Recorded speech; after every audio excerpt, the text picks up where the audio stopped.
Thank you for those comments and thank you for attending. Mr. Ku, we'll go to you next for your testimony. Thank you.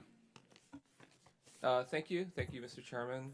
Thank you to the members of the subcommittee for inviting me to participate in today's hearing. In the interest of time, I'll just focus on two of the three issues I addressed in my written testimony. I want to concentrate first on the legally binding effect of congressional declarations of policy in laws like the Taiwan Relations Act and the Taiwan Travel Act. And second, I want to address how Congress can use its powers to declare policy that can help clarify the U.S. One China policy. I'll leave the third issue to my written testimony. So from a lawyer's point of view, the Taiwan Relations Act is a law that has guided U.S. policy toward Taiwan for nearly 40 years. And in addition to providing legal mechanisms allowing the U.S. and Taiwan to maintain unofficial relations, it also sets forth the goals of U.S.-Taiwan policy with admirable clarity. And I want to emphasize to the subcommittee and the members of the committee here, Congress here, that the declarations of policy in the Taiwan Relations Act are not merely non-binding statements without any legal force. Unlike concurrent resolutions that are never presented to the president for his signature, the Taiwan Relations Act was passed by both houses of Congress and signed by the president. As such, it is the supreme law of the land under Article 6 of the U.S. Constitution. This is true of the Taiwan Relations Act, and as I've written recently, this is also true of the recently enacted Taiwan Travel Act. Congressional declarations of policy, even ones phrased in non-mandatory language such as should, are not mere window dressing. Rather, unless those statements of policy are deemed to impermissibly interfere with the President's constitutional authority over international affairs, such policy declarations must be taken seriously as legal obligations by the executive branch of the United States government. This is true even if the only enforcement mechanism for such obligations are congressional hearings, such as this one, and other forms of congressional oversight. Congress should not allow the Department of State to simply dismiss laws like the Taiwan Travel Act or the earlier Taiwan Relations Act as merely legally non-binding.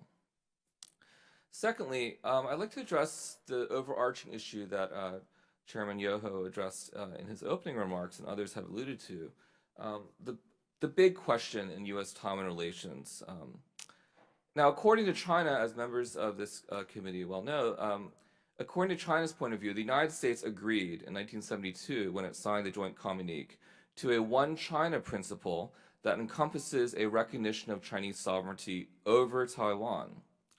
Now, this is China's point of view, but the U.S. did not specifically commit to recognizing Chinese sovereignty over Taiwan in that document. Instead, the U.S. position on Taiwan is better understood as one of neutrality.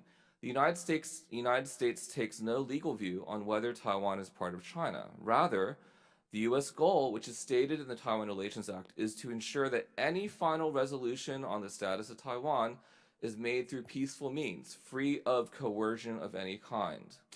And as I've argued in prior writings, the statements of prior U.S. administrations that have opposed Taiwanese independence, when combined with the ambiguous language of the Joint Communique, could undermine the legal basis for a U.S. military defense of Taiwan in the future conflict.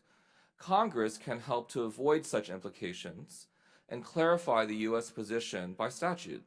Such a congressional declaration can coordinate policy across the executive branch's bureaucracy, and it can guide U.S. policy across different presidential administrations of both parties. I think we've seen here today that there's both bipartisan interest and support for Taiwan in the United States Congress. A congressional declaration of policy on the U.S. position on the status of Taiwan should guide any revision to internal U.S. government approaches, such as the guidelines on Taiwan set forth by the State Department on U.S.-Taiwan relations.